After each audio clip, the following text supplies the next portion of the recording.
Hey everybody, I want to talk about a product and platform that I absolutely love and our latest sponsor, Interseller, the prospecting and outreach platform of choice for recruiters and sellers. Whether you're doubling down on business development or recruiting talent, Interseller does all the heavy lifting of finding contact data, automating the email and follow-up process, and syncs all that rich data into 20 plus CRM and ATS platforms.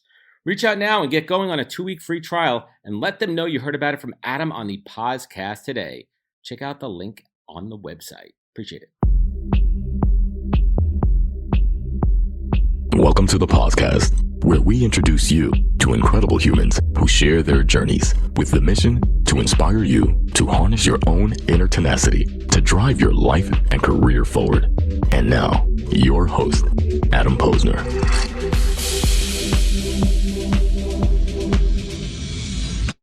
Hey everyone, this is Chris Mueller, Adam's producer at the PozCast, and today we've got a little bit of a special episode for you. Adam recently spoke to Tracy Hazard over at her show, The Binge Factor, and she was kind enough to allow us to share this special conversation with you guys. Enjoy this value-packed episode where Tracy dives deep into Adam's podcasting journey and breaks down what he's now teaching others with the Poz course. Thanks for listening and enjoy the show. Wish you were one of those influencers with raving fans who binge on your every word, consume all your content, buy everything you have to sell, and demand even more? Then stay tuned while Authority Magazine columnist and BuzzFeed contributor Tracy Hazard shares strategies, tips, and tactics from top videocasters, podcasters, authors, and social influencers on creating that bingeable factor. Now, let's join Tracy as she explores how to rise above all the digital noise with the Binge Factor.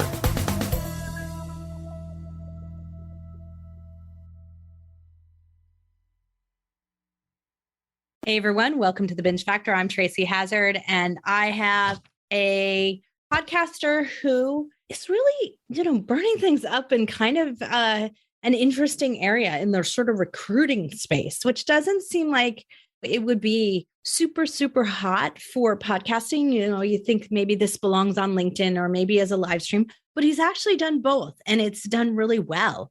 So I've got Adam Posner on, and his nickname is Poz. So he has the PozCast, and he is the founder and president NHP Talent Group, which is a boutique New York-based talent consultancy specializing in talent access for senior level roles in digital marketing, media, e-commerce, product, and content creation at startups, creative agencies, and brands.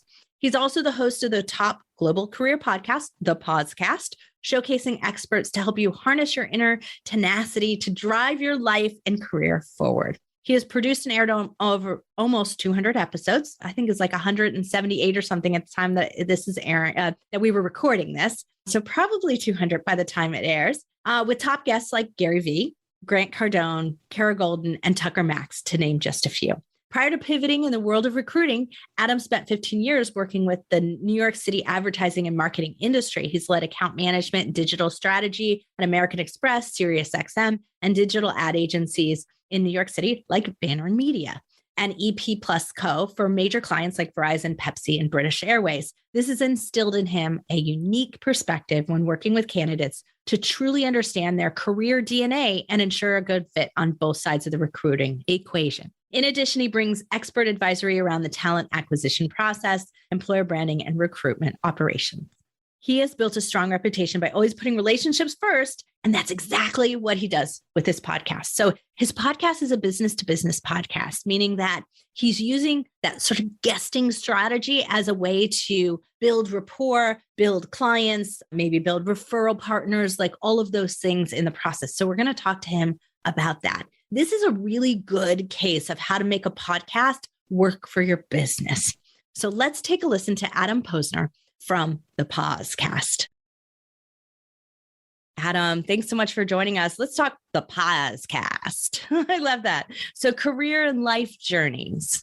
How has the career and life journey of podcasting been for you? Oh man, it's been, first and foremost, Tracy, thank you so much for having me on the show. Hello to your audience, folks that may not know me. Pleasure to meet you. Hopefully you want to stay connected with me after we're done with this one. But my journey's been awesome when it comes to podcasting. And I'll kind of go reverse here. It's interesting. I had a conversation with a friend about a year ago, and my show's been out since February 2019. And we're hanging out in a buddy's backyard, and he's playing guitar. And I look over, I'm like, dude, you're awesome. You're just such a good guitar player. Maybe I had a couple of drinks at this point, but I was like, kind of like, you're great. You're awesome.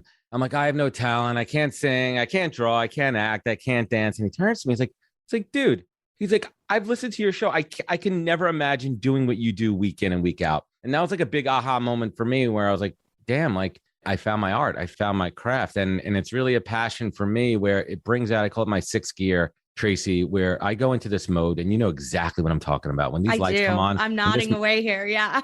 I go into this mode where I am on. This is my zone. This is my element. This is my race car. This is my baseball field. This is my basketball court, my gridiron, whatever you want to call it. This is where my best. This is my arena. But my journey started, it's kind of interesting. My first show I did mid-February 2019. I had an itch that needed to be scratched in two ways. One, I was listening to a bunch of podcasts in like the marketing, entrepreneurial kind of world. And honestly, Tracy, I'm like, they weren't that good.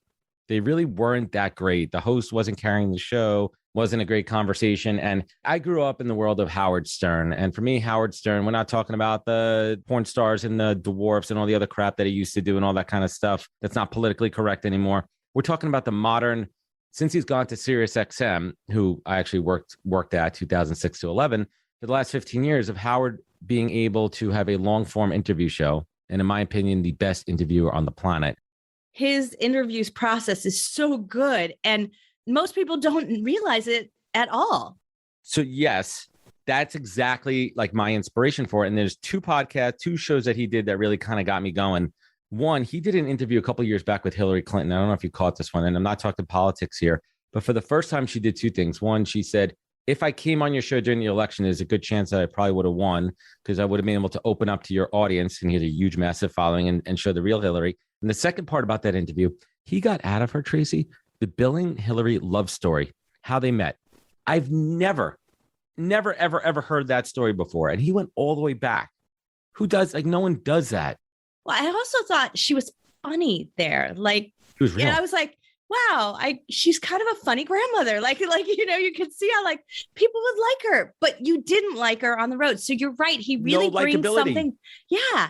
Humanizes. Yeah, it does. So if you can do that in your show, then yeah, that's something you want to bring to it. And that's a big takeaway there is the relatability as a host. That's why I model myself after as a host. Very, very much from a Howard Stern perspective there. I push it when I need to. I do a ton of research, preparation, and really get to know my guests to make it a good show. Of course, in my prep, I have my outline, my notes. And when I started the show, I had like fully formatted questions that I would fully write out and read. And then about 15 episodes in, I realized that one of my good friends, she's actually a professional media coach. This is what she does for a living. And she's like, Adam, let's talk. I listened to a couple of your shows. I'm so glad she stopped you. Yeah.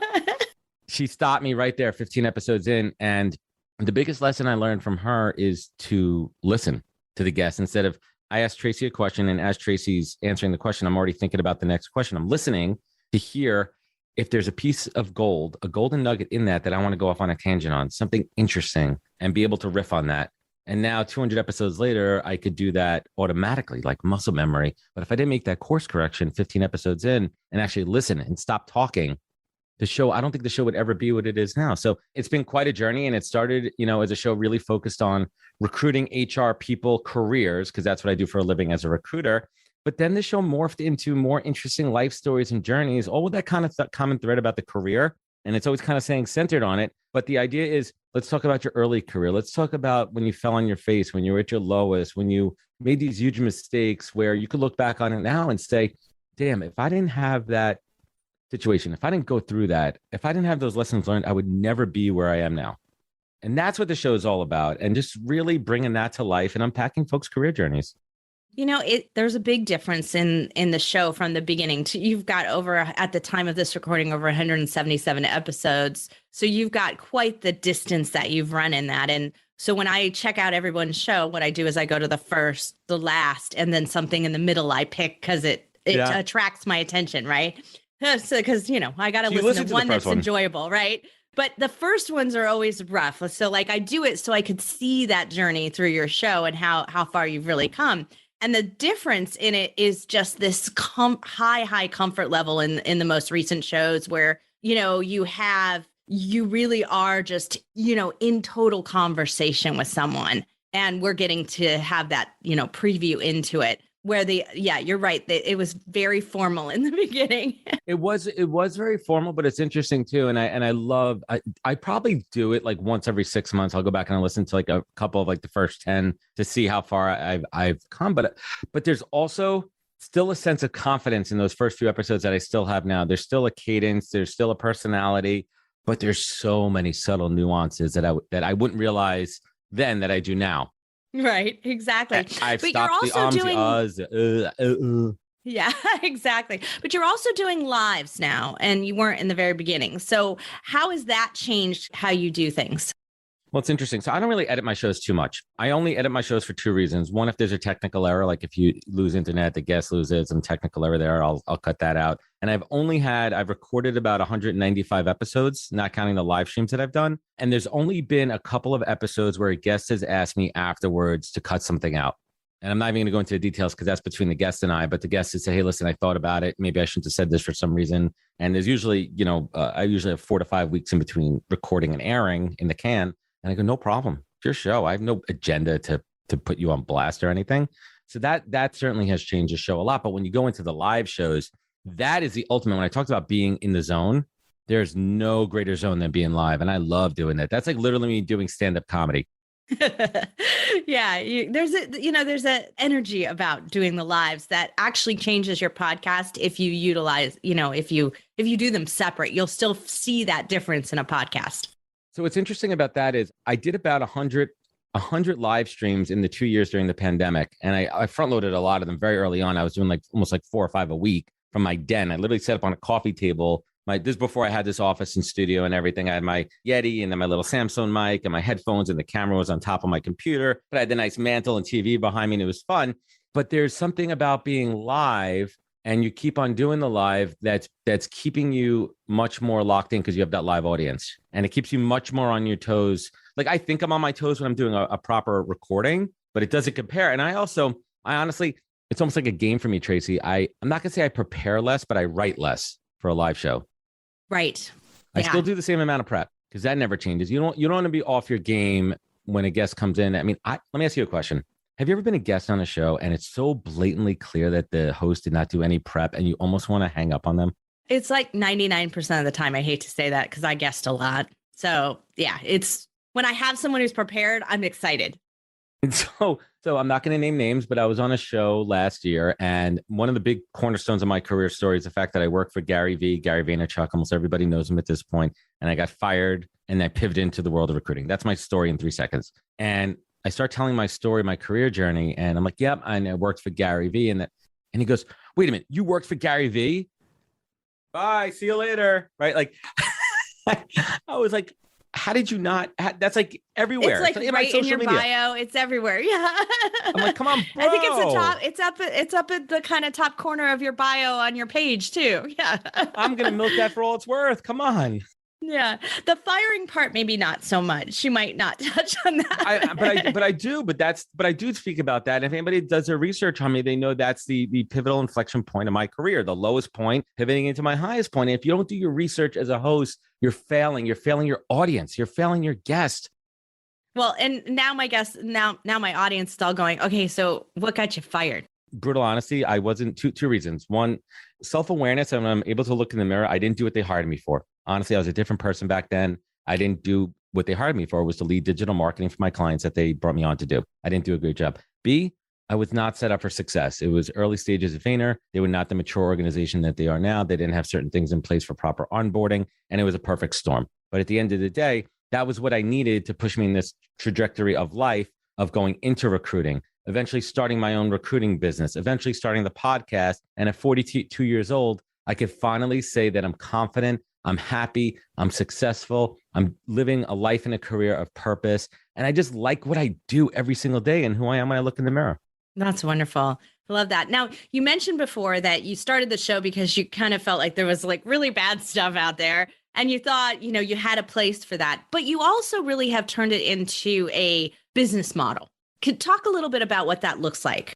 Yeah, absolutely. So when I started the show, the idea of it being a core primary business development tool never even crossed my mind. And it happened organically. And I think that's really what's the greatest part about this. So it was like 15, 25, 30 episodes in, the show started to pick up some speed. It started to get noticed. And then I finally had some social proof where I could start to reach out to decision makers at marketing companies, ad agencies that, guess what? These are potential clients. These are decision makers of clients that I want to do business with as a recruiter. The next thing you know, I'm reaching out to them. I'm saying, hey, Tracy, I love the agency you built over at Feed Your Brand. I'd love to have you on my podcast. We start to have a conversation over email. You take a look. You see, I have a podcast that's growing. And honestly, who in this day and age, most people want to go on podcasts, right? They want to get their name out there. And especially if there's somebody that doesn't typically get asked to be on a podcast. And people are shocked. There are extremely successful entrepreneurs, business owners out there who would love to chat, who have a wealth of information that never get asked to be on shows. Especially in bigger companies, right? Because they're like buried in there. They're buried. No one thinks they're not household names. They're not the Mark Cubans of the world. They're not the Zuckerbergs. So I started to reach out to these folks and I would have them on my show. And I would not introduce or talk about my recruiting business at all. And then I'd air the show and I'd have my follow-up email, my follow-up conversation. And it was at that point where a bunch of them said to me, oh, what's NHP? I see that in your email. I was like, holy crap, the light bulb went off in my head. And I started to talk about business. And slowly, these guests started to convert into clients.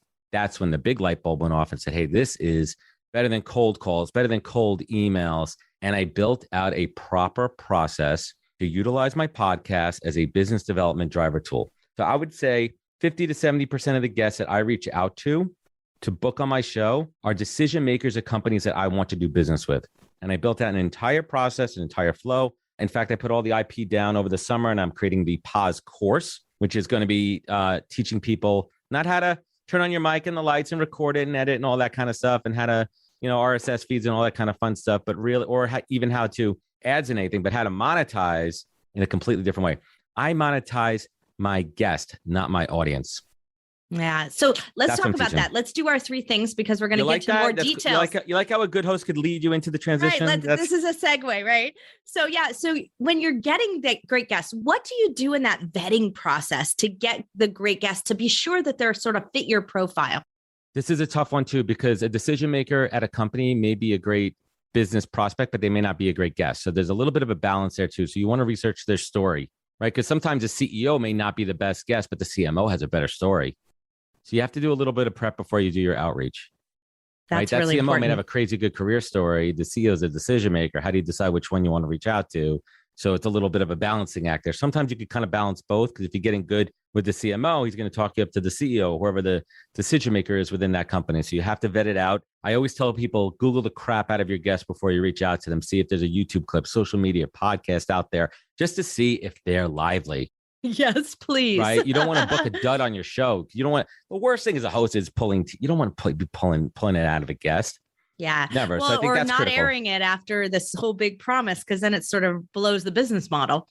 No, the worst thing you want to do is duck a show. Yeah. Yeah. No. So, well, then, you said to me earlier when we were prepping that you have business to business, and that's obviously this model that your podcast is, but your consumers, your business to consumer also, because that's where your listeners are. So how do you increase those listeners' engagement? Because, that's kind of a, divergent effort.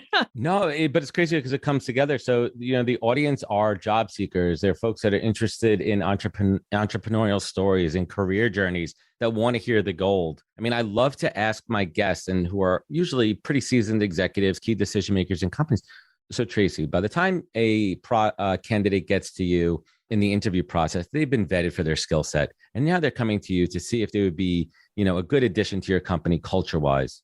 What are your go-to questions, Tracy, to really see character in a 30, 45-minute interview? What are your kind of go-to questions? That's a goal that people want to hear. What kind of questions is a senior level? I had Bracken Darrell, the CEO of Logitech, the CEO of the camera that I'm looking at you on last week. And I asked him those questions. Who doesn't want to hear from a seasoned executive what their interview questions are? Yeah. No one So that's going to get around, because especially if your candidate is doing their homework on who the companies that they want to, to at least be at, or their ideal company, they should definitely be checking that out. Right. So interesting. Yeah. So it's sort of naturally building up that listenership. And do they engage with you? Do the listeners engage with you and ask you questions? Not as much as I would expect or want. I'll be honest, full transparency there. My biggest mistake as a host, and I regret this, and I've been doing a lot of work on this, is not building a good community early on, not building a community in the start. I just kind of put my show out there. I didn't build too much fanfare around it. I didn't do that. Looking back on it, I wish I did. It's kind of the analogy, because I have 15, 16 years of marketing, media, social media experience before I went into recruiting. It's the analogy of the plumber with the broken toilet in his house. Yeah, that's the way a lot of podcasters are. We all hear it. And I just never did a good job of it. So I'm kind of playing catch up all the time. But I have an incredible loop on LinkedIn. I do get a decent amount of DMs. I had someone say to me a couple of months ago, exactly to your earlier point, they were interviewing at a company of a guest that I had on, and they found it so insightful, and they found it through a Google search. They never listened to my show before. They were interviewing at the company, and literally my show came up third on SEO for that guest. Natural SEO. I don't put any money into SEO. Yeah, and they found those that's insights. where the real power is, that I find that people just don't understand that at the end of the day, if you're putting it on your website, which you are, you've got a core website for this, there you have a lot more SEO power than you think. That's where the residual value is long term. I've never spent a penny on SEO, and my show consistently ranks. Well, the PozCast ranks, and it's not the only name of the PozCast. No, there's 3 of them out there. So that's what, I thought that's the first thing I checked, actually, Adam, because I thought, wow, when I type this in, you have your PozCast is like one word. So I tried separating them, because sometimes it doesn't work and somebody else's show. So yours shows up every time. It's awesome. Yeah, you did a really good job getting that shown. Thank you. But here's kind of an interesting thing, and I really don't talk about this much. So there's another kind of slang for what POZ means. And in the HIV community, in the LGBT community, POZ means HIV positive. And I was about 10 episodes in, and I started to get a lot of angry emails and notes from folks in that community. And I took a moment to pause and really say, all right, listen, I'm only 10 episodes in. Let's talk about this. And it affected me, because it's the last thing I want to do. I never want to offend somebody, especially someone going through, AIDS and that. And I reached out to a number of my friends in the community, and they were like, part of my friends are like, F that. They're like, that has nothing to do with your show. You don't have a show against AIDS. You're not talking about AIDS. You're not doing anything about AIDS. And it's your name. My last name is Posner. People mispronounce it as Posner. My nickname growing up was Poz. That's why the show is called the PozCast. I own it. This is my show, and I haven't looked back. So I make it very clear when I still get like maybe 1 or 2 a year at this point, but I handle it very respectfully, and I explain my story, and they say, thank you for addressing that. It's not like you don't have a subtitle on there. So, I mean, it's pretty clear. You have career and life journeys, right? So you do say that there. So no, I think that you've done the right thing by keeping it and keeping it strong. And you've been winning the SEO war within the search engine that is Apple and Spotify and others, not just on Google. So yeah, I mean, and that's really what it's all about. It kind of speaks for itself. And anybody out there, I handle it with compassion and empathy. And even if they get nasty about it, I just handle it maturely, because I need to understand where they're coming from with their message. Hey, everybody. First, I'd like to thank you all for spending time with me and my guest on the PozCast. This show is my canvas to showcase amazing people from the world of recruiting, entrepreneurship, and leadership, and unpack their career journeys for everyone to learn from. But this show is also a business generator for me, as well as creating thought leadership and endless amazing content. And I've taken what I've learned in the past 3 years and over 200 recorded and 100 live shows and distilled it down into a digital playbook that I call the Poz Course.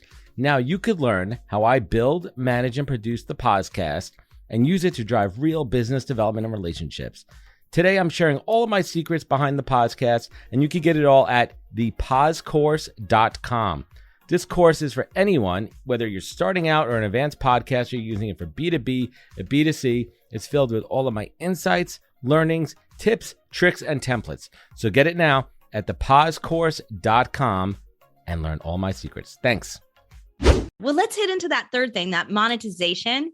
You mentioned that you're making money, I call it alternative monetization. You're making money in an alternative way than people typically think is going to be their podcast. They're going to make money on ads, although you do have ads too, but that's really where the money's being made. Talk about that sort of path to it. How do you track it? How do you monitor it? Yeah. So there's two things that I do. First and foremost, I monetize the guest and not the audience, even though I do monetize the audience a bit as the show has grown. But early on, if I'm only getting, 300 to 500 downloads an episode early on, there's no sponsor that's going to pay for an ad on a CPM basis. So I did two things. First of all, I went out for a sponsor There's a CRM platform that I use called Interseller, and there's a monthly cost to that. It's not cheap. And I use that for all my recruiting, and I use it for my guest outreach. I use it for the podcast and that. And I brokered a barter deal with them. And I have extensive amount of resources from them that help me fuel my recruiting business and the podcast. Mutually beneficial. And that's money that I would have spent out of my pocket. So that's a straight up monetization play right there. Because that's money that I would have paid. Now I'm getting back in my pocket. And then the second part, which we talked about before, is I book guests who are decision makers at organizations that I want to do business with, and I convert them into clients. I'm going to make a lot more money off a recruiting retained client than I would on my show on a CPM ad basis. The other piece that I'm doing now that the show's picking up in popularity, now that I'm crossing certain thresholds and downloads, is that now I'm going to be able to go back out to sponsors and start to pitch traditional CPM deals.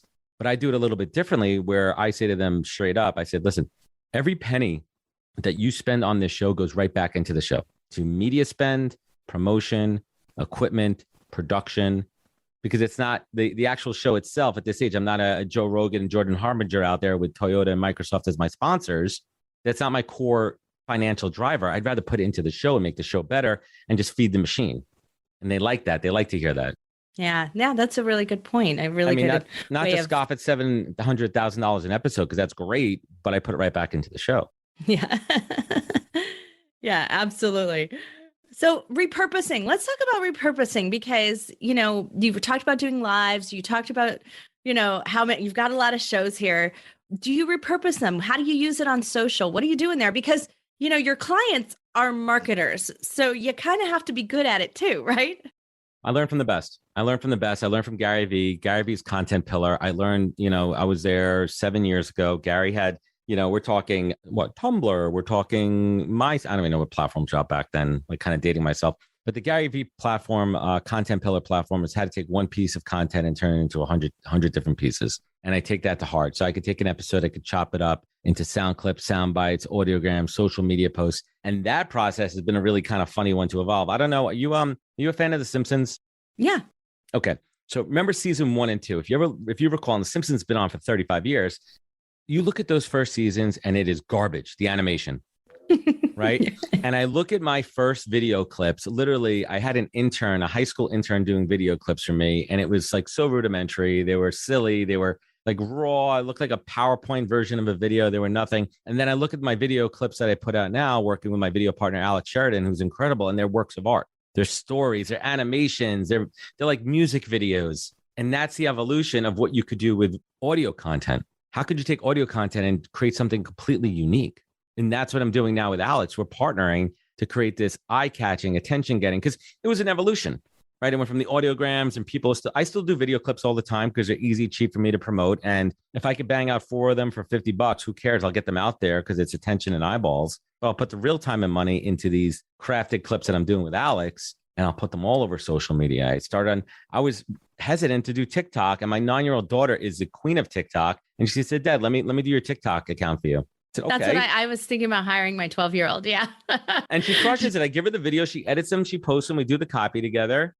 Yeah. And it's fun. Know.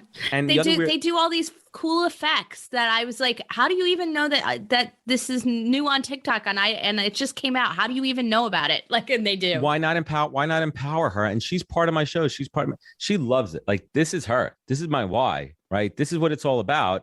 And she's part of it. So she's on the team. I love it. That's so great. Well, recruiting in digital marketing, I just want to talk a little bit about that, because I think that that's really hard not to crack nowadays, right? What do you find is some of the drivers, some of the things that, you're talking about on the air in your episodes that is resonating both with your guest and your audience? I think it's a frustration. I think it's in this economy, this market, it's absolutely crazy. There's such a level of frustration of job seekers out there. There's the haves and the have-nots in the job hunt. There's the power shift between going from the employer to the employee to the candidate side right now. This crazy dynamic. There's, one side of folks who are getting bombarded with recruiters reaching out for new jobs who have no interest in leaving their job, versus people that have been out of work for a long time. They're getting ghosted, that are struggling to get calls back, that aren't getting feedback in interviews. And it's creating this great divide. And us recruiters are in the middle here, and we're the punching bag. So what I'm trying to do with my show, with my content also, is to put out the good word of good recruiters doing good work and try to change that perception out there of what a good recruiter can and should do and set a good example. It's Wild West out there right now, Tracy. It's crazy. We've never seen a market like this.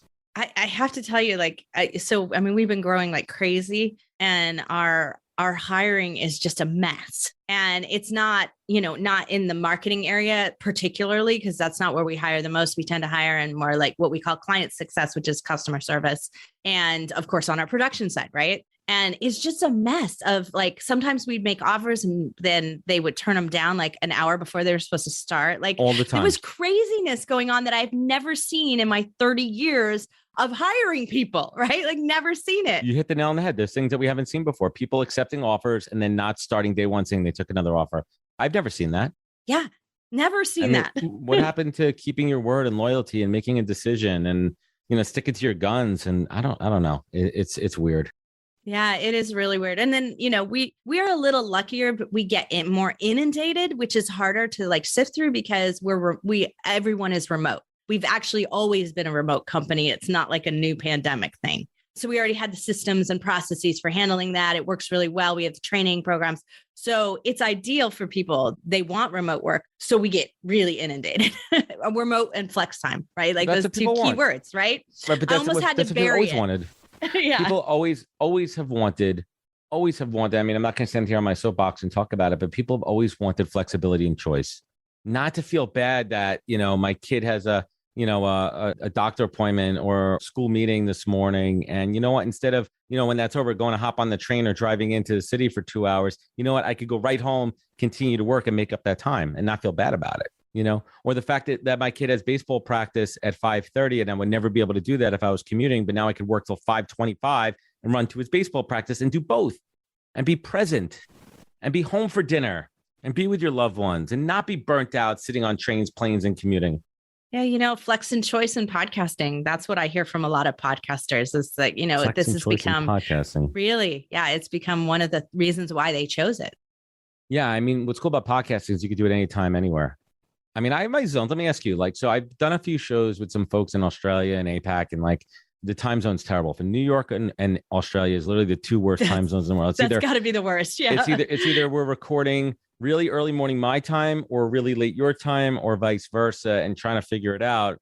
So for me, I record with them at 6:30, 7 o'clock at night my time. Here it's like 6, 7 o'clock in the morning for them. And they're like, well, I'd rather get up early. And for me, I'm like, I can't do a 6:30 a.m. podcast. I'm better at a 7 p.m. podcast. I'm a night recorder too. I'm much better doing the night recording. Yeah. But I can't do a 7 p.m. recording with a long day. I have to build a break in to detox. I can't sit here in my office studio all day waiting for that Skip 7 o'clock dinner show. And podcast. Yeah, it would be a disaster, right?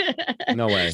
Yeah, you got to build your schedule around it. Yeah, interesting. Well, you're starting this program, how to create, a business-to-business strategy and other things like that. But what other advice do you have for aspiring podcasters who just haven't gotten on the mic yet? Oh, it's an interesting one. So I do not think a podcast is for everybody. I think that if it's B2B and you're head of marketing, it's like, hey, we need a podcast. Adam, I want you to be the host, right? If you do not really feel it in your heart or have a desire or an itch, it's one thing to be scared, but at least if you have a little bit of I might be able to do this, go for it, but it may not be for everybody. The other piece is consistency. I don't think anybody realizes till they start a show how much work it takes and the consistency. We're not talking one show a month's not going to move the needle. People are going to be wanting more. At a minimum, I say it has to be once a week. It really does have to be once a week because you want people. So push yourself, set goals. A great podcast. Especially if you're doing that business to business model, less than 4 conversations a month is not really going to do much for you. No, it doesn't. And it's interesting because, I average 4 to 5s. I've been pushing it up. I've been, because I also find I'm recording a lot of shows. So I try to move up the calendar so shows don't go stale, so guests don't go stale. But set goals for yourself. A podcaster that I deeply admire, Jordan Parrish, said to me, push yourself to 50. Get to 50. Not many people do it. And I forget what the stat is. Maybe you know it. How many shows really make it past 3? So 75% of shows pod fade overall, just pod fade, and they just disappear. That's what that means. It's not like, oh, I did 100 episodes and I quit. No, they disappeared somewhere along the way. It's 3, 11, and 20, 21 for some weird reason. Those are the numbers where they fade. 90% of them fade within those numbers. That's why I'm a top 1% podcaster and my show is half decent. That's your show is way past half decent. So that's right. it. I haven't gotten to do your binge factor yet. I want to do it right now because, here's the thing. I listen to a ton of shows here, right? A ton of shows. And I have yet to repeat myself on the binge factor, which I'm really, really proud of. And one of the things that I think is so uniquely different about your show is the pace of the conversation is not forced. And I think that's because of that conversational style that you've really embedded yourself in and done so well. So sometimes we find the pace of a conversation is like, what's next? What's next? Yours is not like that at all. The flow of it is so wonderful and energetic. I just don't think we get that in that topic, especially, right? They're so dry out there talking about recruiting and talking about careers, right? It's just dry. And yours is the opposite of that. That means the world to me. And I really, truly take it to heart because it's hard for me. And this is going to sound like, I call this a reverse humble brag. I just made that up. I'm really, truly, I'm humbled and I appreciate that, Tracy, because it's hard for me. And I really do mean this for anyone listening out there. You don't know me. And this is really the way I talk. It's hard for me my entire life and career to get positive feedback. The first 15 years of my career before I went to recruiting were hard work, failure, getting fired, getting let go, disappointments. And it wasn't until I was able to control my own destiny with recruiting, my own business, my own podcast, that I finally start to see success. And there's nothing more rewarding to me as a podcaster when I finish an interview and I hit end, record, and call. And these guests who are accomplished, who have been on great shows, they're like, Adam, that was one of the best shows that I've ever done. And these are people who have been on top podcasts, and nothing makes me feel better in my heart than to hear that. And they say something very similar. What you just said, Tracy, is like the way you flow the show, you just keep it going. It's a natural conversation. And I take that from my influence of Howard Stern. Howard is a conversation. It's not an interview. There's a key difference between an interview and a conversation. There is. And that's what your show has. That's its binge factor right there. But people don't see that in front of me. I have 3 pages of notes that I'm making sure I hit on. You don't see behind the scenes. You don't see what I'm going through to make sure I get to that. Right. Because typically when somebody has notes in front of them, that's when I find them the most forced. Like I can hear it. That's how attuned to it I am. I can hear that they're scanning their notes, that they're trying to figure this out. They're doing like, what's next? And what's going on, but your notes and the way that you flow that's just it's just so dialed in. So you are in your element, as you said at the beginning, right? This is your thing. And you should keep going. Definitely keep going because I think the show is great. One thing I want to ask everyone is that's got to be a burning question from a recruiting standpoint, from a recruiter's perspective, is that we've heard a lot of people who may have gotten, hired and then fired because of something they said on a podcast. What advice do you have for them? Oh, man. Well, I got to be a little worried, right? Yeah, no, I'm a big believer in say how you feel, mean what you say. Those who mind don't matter and those who matter don't mind. Little hodgepodge, Dr. Seuss mix-up quote over there. It's kind of like anything with social media. Don't say anything that you wouldn't want other people to hear. But you have to balance between getting some visibility and being out there so that you are a better recruitment opportunity, right?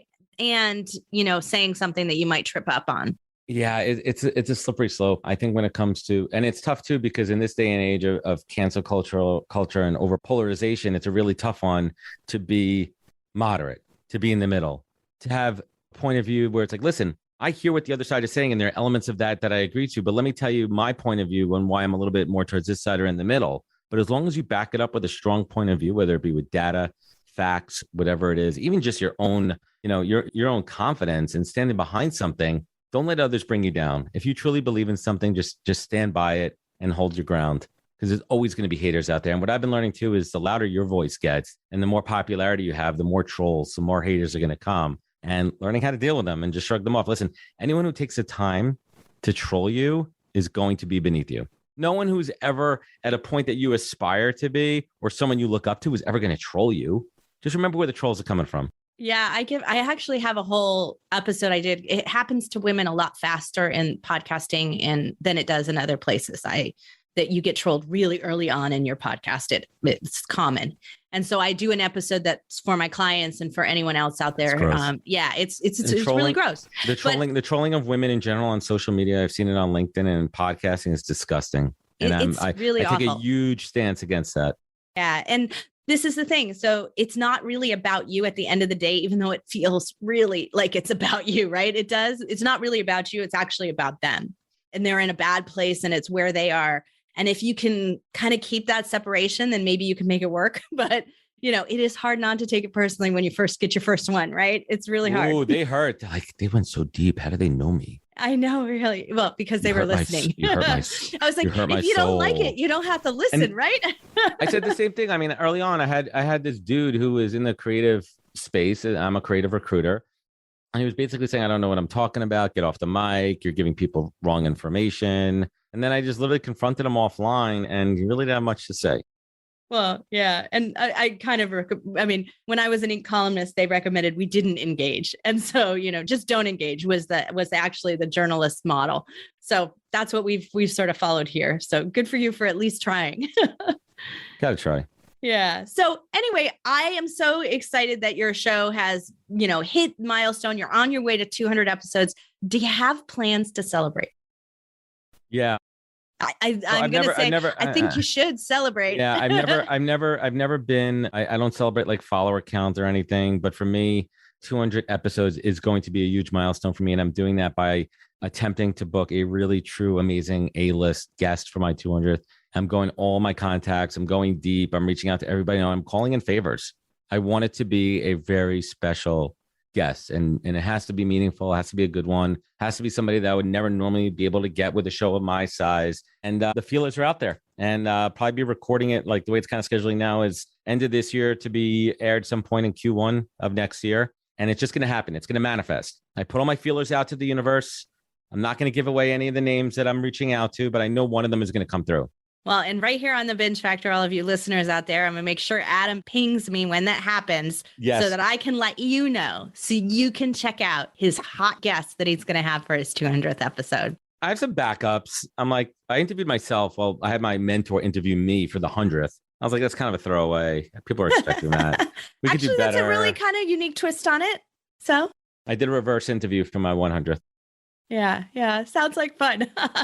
Maybe I'll have to try that one for 200. We'll have to do something different. I love it. Adam, thank you so much for coming on the show. Thank you for putting the PozCast out there. Thank you. It's just an awesome show that there are so many people who could get so much value out of. I hope that they're going to take a listen from hearing you on this show today. I don't know why they wouldn't, because we've had such a great conversation and I appreciate you. Oh, likewise. Thank you so much for having me, Tracy. And thank you to your audience for hanging out with us, and check out the show. I appreciate it.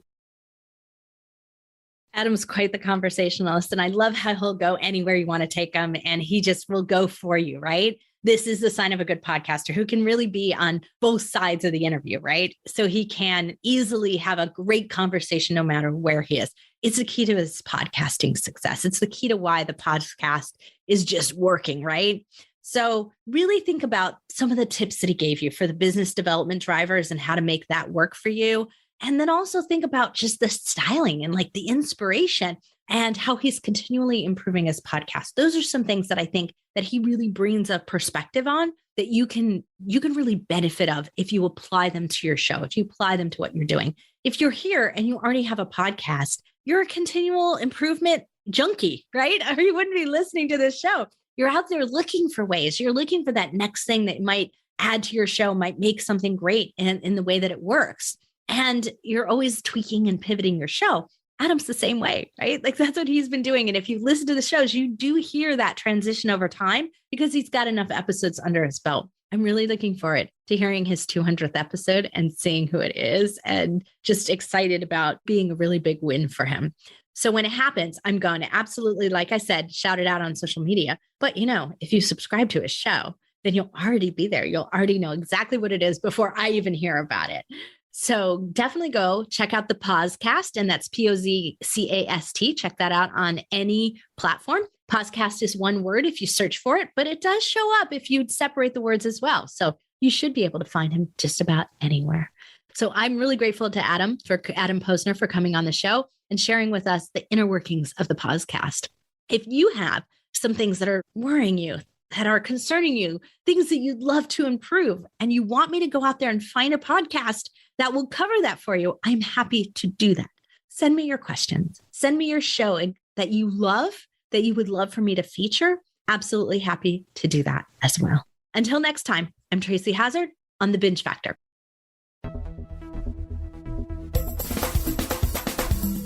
You've been listening to the Binge Factor podcast. For more information on podcasting and videocasting success tips and tactics, please go to thebingefactor.com. And be sure to listen to our other show for podcasters called Feed Your Brand.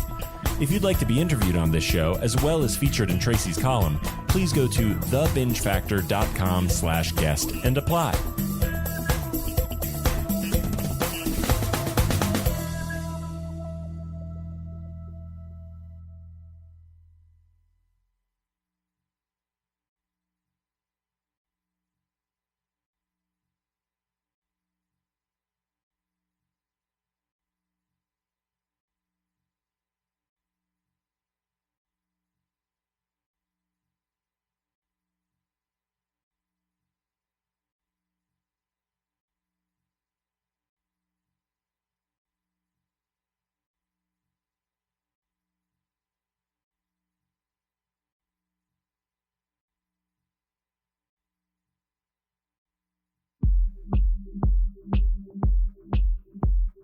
Wisdom is forever, but for us, it's time to go. Thank you for joining us.